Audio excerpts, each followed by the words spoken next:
कृष्ण गोविंद हरे मुरारे, हे नाथ नारायण वासुदेव, श्री कृष्ण गोविंद हरे मुरारे, हे नाथ नारायण वासुदेव. श्रीमद भगवद गीता अध्याय 14. श्री भगवान म्हणाले, ज्ञानातीलही अतिउत्तम जे परम ज्ञान मी तुला पुन्हा एकदा सांगतो. जे जाणल्याने सर्व मुनिजन या संसारातून मुक्त होऊन परमसिद्धी पावले आहे.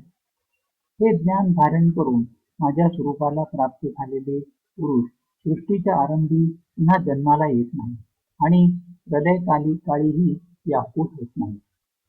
हे अर्जुना, माझी महद ब्रह्मरूप मूळ प्रकृती संपूर्ण भूतांची योनी म्हणजे गर्भधारणा करण्याचे स्थान आहे आणि मी त्या योनीच्या ठिकाणी चेतन समुदाय रूप गर्भाची स्थापना करतो. त्या जड चेतनाच्या संयोगाने सर्व भूतांची उत्पत्ती होते.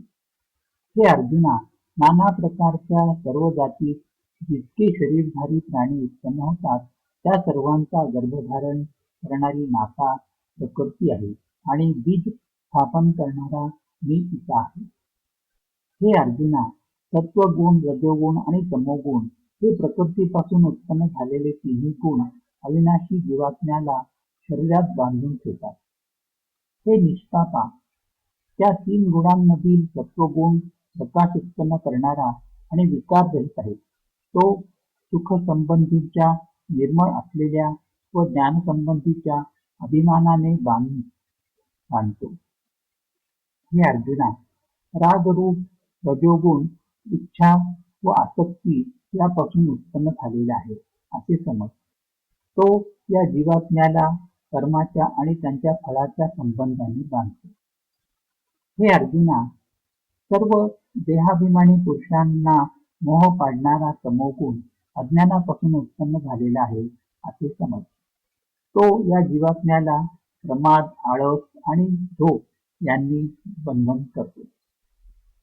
भगवान पुढे म्हणाले, हे अर्जुना, सत्वगुण सुखाला, रजोगुण कर्मांना तसेच तमोगुण ज्ञानाला झाकून प्रमाद करण्याला प्रवृत्त करतो. आणि हे अर्जुना, रजोगुण आणि तमोगुण यांना दडपून सत्वगुण वाढतो. सत्वगुण व तमोगुणांना दडपून रजोगुण वाढतो. तसेच सत्वगुण व रजोगुणाला दडपून तमोगुण वाढतो. ज्यावेळी या देहात तसेच अंतःकरणात व इंद्रियात चैतन्य आणि विवेक शक्ती उत्पन्न होते त्यावेळी असे समजावे की सत्वगुण वाढला आहे. भगवान पुढे म्हणाले, हे अर्जुना, रजोगुण वाढल्यावर लोभ प्रवृत्ती स्वार्थाने प्रेरित होऊन फळाच्या इच्छेने कर्माचा आरंभ, अशांती आणि विषय भोगाची लालसा ही सर्व उत्पन्न होतात.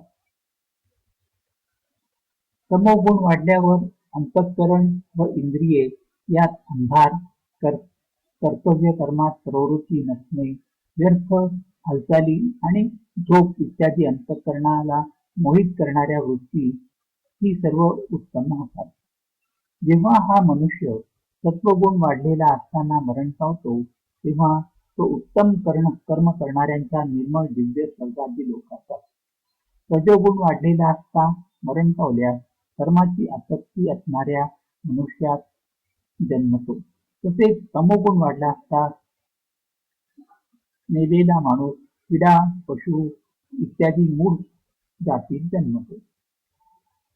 श्रेष्ठ सात्विक कर्माचे सात्विक अर्थात सुख, ज्ञान आणि वैराग्य इत्यादी निर्मळ फळ सांगितले आहे.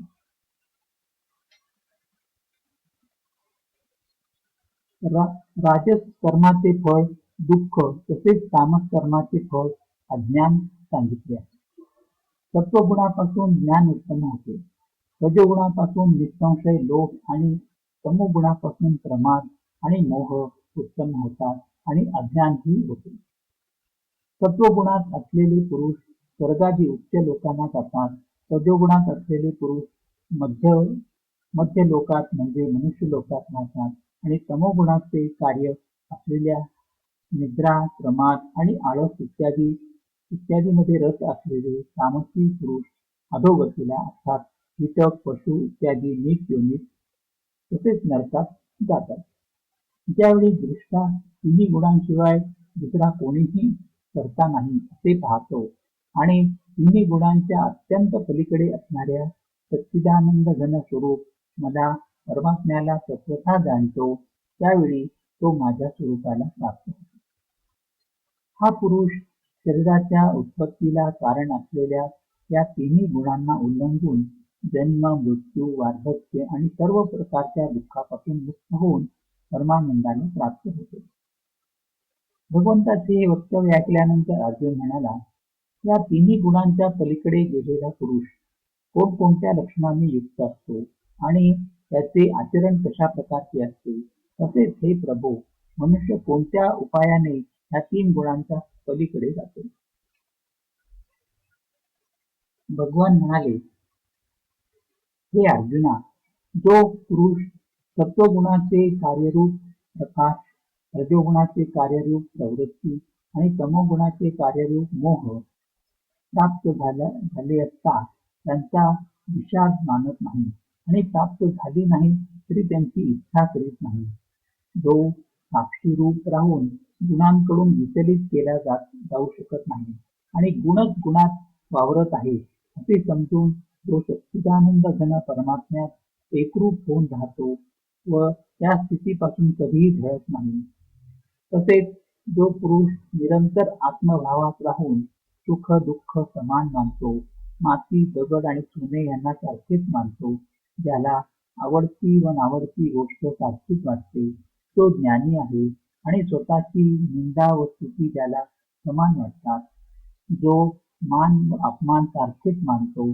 ज्याची मित्र व शत्रू या दोघांविषयी समान वृत्ती असते, तसेच सर्व कार्यात ज्याला मी करणारा हा अभिमान नसतो, त्याला गुणातीत असे म्हणतात.